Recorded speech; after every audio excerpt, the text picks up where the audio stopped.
записка менен келчүмүн мектепке. Илиме да кыйын болчу сүйлөш. Мисалы кар жаап калат, кээ бирде кар да кыйын болуп калат.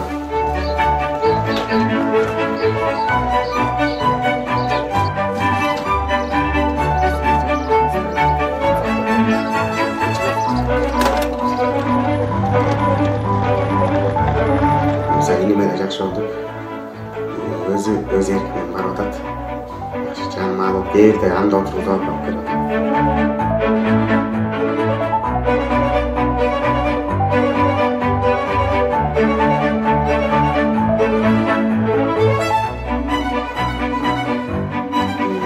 Сүйүнүп атам мен бул этте. Ошого 5 тасман ичинен тандалганыма. Анан мен ошо көрүп аткандарга, досторума айтып кетмекчимин.